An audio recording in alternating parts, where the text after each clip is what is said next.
नमस्कार दोस्तों। जैसा कि आपको पता है कि मैं दृष्टि कोचिंग सेंटर के विकास सर के हिंदी साहित्य के ऑप्शनल के नोट्स कंप्लीट करा रहा हूँ। प्रेमचंद की सर्वश्रेष्ठ कहानियों के नोट्स मैं आपको कंप्लीट करा चुका हूँ। अब एक दुनिया समानांतर जो बुक हिंदी साहित्य के सिलेबस में लगती है मेंस में, उसके नोट्स आपको कंप्लीट करा रहा हूँ, जिसमें खोई हुई दिशा के नोट्स आपको कंप्लीट करवा चुका हूँ। अब एक और जिंदगी की कहानी मोहन राकेश के नोट्स आपको कंप्लीट करा रहा हूँ।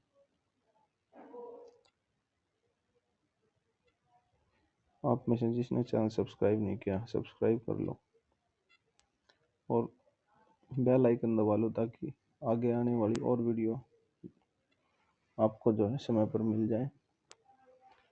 और चैनल को शेयर कर दो ताकि किसी आपके दोस्त, आपके फ्रेंड की मदद हो सके।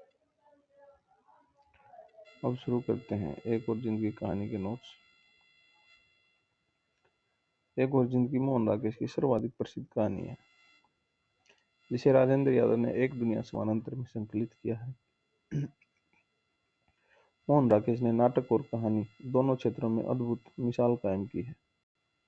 उन पर अस्तित्ववादी जीवन दृष्टि, लघुमान तथा मोहभंग की मानसिकता का गहरा प्रभाव। उन्होंने खुद लिखा है कि मेरी कहानियां पुरुष और स्त्री के बदलते संबंधों और विखंडित होते हुए परिवारों के बीच अधूरेपन की त्रासदी झेल रहे व्यक्तियों की कहानियां हैं। एक और जिंदगी इस दृष्टि से अत्यंत प्रामाणिक कहानी है। कथासार। सर किसी भी कहानी की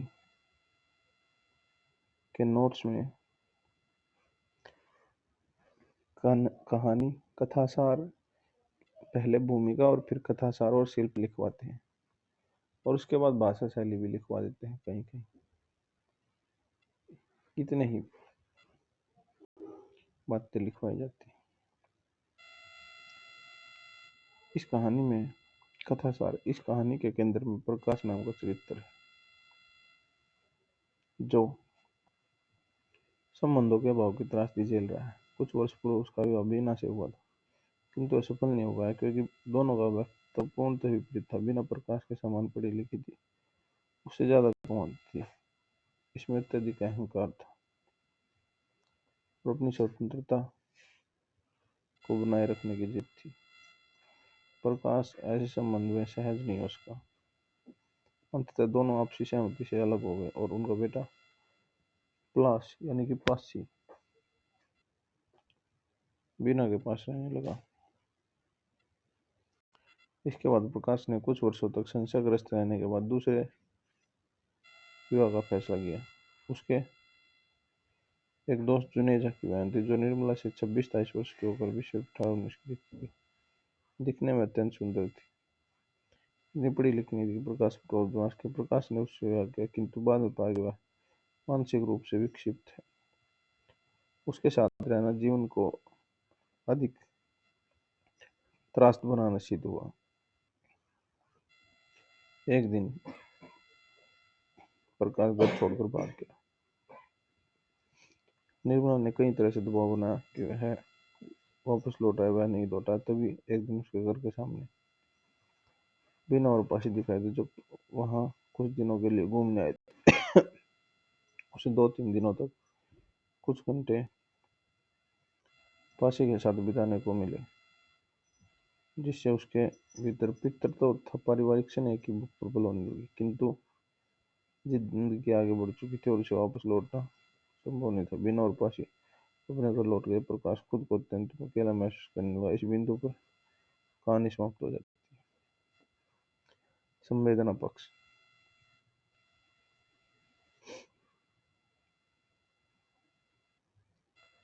मोहन राकेश के नाटकों में कहानियों में मूल समस्या प्राय एक जैसी है। वे शहरी मध्यम वर्ग के पुरुष और नारी के बदलते हुए संबंधों का कहानी का विषय बनाते हैं। उनसे हम भी लिखा कि उनकी कहानियों में व्यक्ति की त्रासदी नीति को व्यक्त करती है। एक और जिंदगी का मूल विषय भी यही है। एक और जिंदगी शीर्षक से स्पष्ट है कि रचनाकार एक जिंदगी संतुष्ट नहीं है, इसलिए यह संतोष इसलिए है कि मनुष्य के पास एक ही जीवन, उसी में प्रयोग करने, उसी में जीना। सार्थक ने कहा कि निर्णय चाहे जितनी भी समझदारी से किया जाए, वह कुछ न कुछ असंतोष पैदा करती है। यही मूल समस्या है इस कहानी के नायक प्रकाश की। जो उसने निर्णय किए वो गलत थे, किंतु अब निर्णय सुधारने के पास उसके पास दूसरी जिंदगी नहीं। वह सोचता है कि क्या सचमुच इंसान पहले की जिंदगी को मिटाकर नई सिरे से जिंदगी आरंभ कर सकता है। इस कार इंसान को जीने के लिए एक जीवन तो मिलता, वहीं प्रयोग के लिए और वहीं जीने के लिए। तो क्यों इंसान एक प्रयोग की असफलता को जीवन की असफलता मान ले।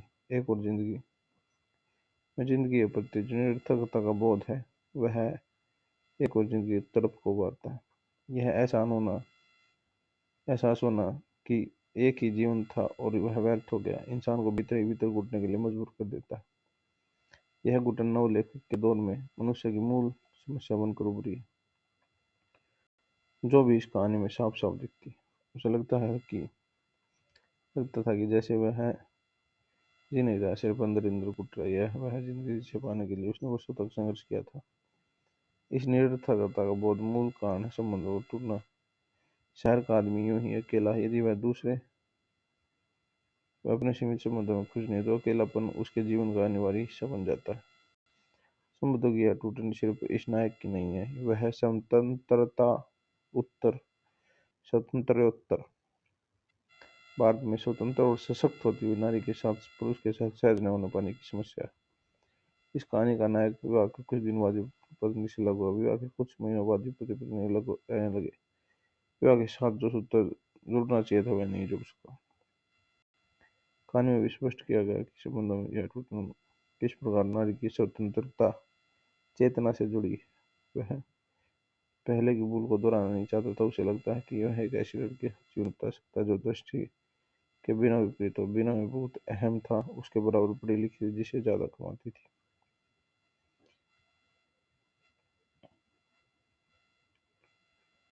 उसे अपनी स्वतंत्रता का बहुत मान था। वह समझती थी कि वह किसी परिस्थिति में अकेला रहकर मुकाबला कर सकती है। शारीरिक दृष्टि से वह बिना से काफी ऊंची लंबी थी, भारी पड़ती थी।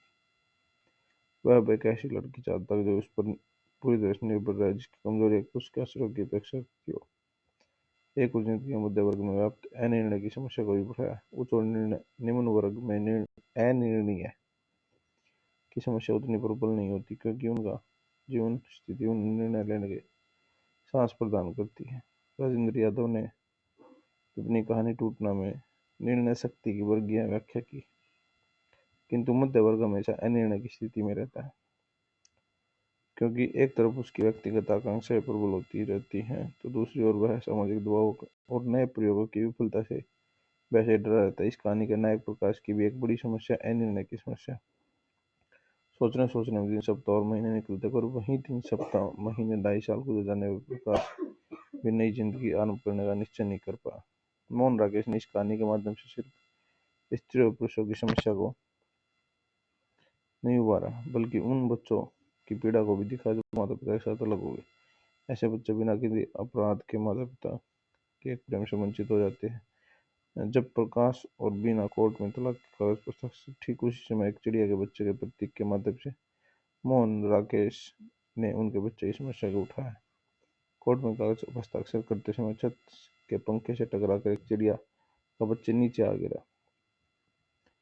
बेचारा कैसे तड़प रहा। शुक्र है पंखे ने इसे काट ही नहीं दिया। काट दिया होता तो अच्छा होता, बल्कि अच्छा था। अब इस तरह बेचारा क्या जिएगा। तब तक प्रतिबंध दोनों पर कागज पर हस्ताक्षर कर दिए। शिल्प पक्ष। कथानक। एक और जिंदगी अन्य नई कहानियों की तरह कथानक की संरचना को तोड़ने वाली कहानी है। पारंपरिक कहानी के शुरुआत में और अंत में निश्चित सूचनाएं होती हैं जो कथानक को बांधती हैं। इस कहानी की शुरुआत और अंत दोनों में क्षणिक अनुभूति पर आधारित है और न कोई आरंभ है न कोई अंत। घटनाएं नहीं के बराबर है, सिर्फ कुछ स्थितियां और उनका विश्लेषण है। चरित्र योजना। मोहन राकेश के नाटकों और कहानियों में सभी चरित्र आधे अधूरे की तरासदी झेलते हुए दिखते हैं। वे सभी लघु मानव हैं जो परिस्थितियों से लड़ते हुए उन्हें बदल डालना चाहते हैं, किंतु अंदर उनके आत्म निर्धारित होते हैं। उन्हें से लड़ते लड़ते टूट जाती है। और इस कहानी में प्रकाश और बिना दोनों अधूरेपन से ग्रस्त है। राकेश की चरित्र योजना में एक और खास बात है कि उनके नारी चरित्र प्राय सदा सशक्त, आत्मविश्वास तथा निर्णय शक्ति से युक्त होते हैं, जब पुरुष चरित्र प्राय कुछ कमजोर और निर्णयहीन के शिकार। यह स्थिति आषाढ़ का एक दिन के कालिदास, मल्लिका के आधे अधूरे के महेंद्रनाथ और सावित्री के साथ जितनी है उतनी ही इस कहानी के प्रकाश और बिना के साथ है। इतना जरूर है कि यह चरित्र शहरी मध्यम वर्ग के शायद चरित्र उनमें लेखक का हस्तक्षेप नहीं के बराबर। भाषा शैली, नई कहानी में जो भाषाई प्रयोगशीलता दिखती है वह इस कहानी में भी पर्याप्त मात्रा में विद्यमान है। कुछ उदाहरण इस प्रकार। विरोधाभास की भाषा। अतीत के कोहरे में एक दिन भी था जो 4 बरस बीत जाने तक आज तक नहीं बीत चुका था। शब्दों की आवृत्ति के माध्यम से अर्थ संप्रेषित करने की कोशिश, ये उपमाओं का प्रयोग, प्रतीक का प्रयोग, इनमें से किसी भी जो आपको याद हो सके आसानी से उनको पेपर में एग्जाम में लिख सकते हैं। बच्चे की पहली वर्षगांठ थी। उस दिन उनके जीवन की सबसे बड़ी वर्षगांठ बन गई थी। उपमाओं का प्रयोग, कितना विचित्र था वह क्षण, आकाश से टूटकर गिरे हुए नक्षत्र जैसा उसके दिमाग को जैसे कोई छेनी से छीलता रहा। प्रतीकों का प्रयोग, प्रकाश को लगा कि बादल बीच से फट गया है और चीलों की कई एक पंक्तियां उस दर्रे में से होकर दूर दूर तक उड़ती जा रही है। नोट्स खत्म।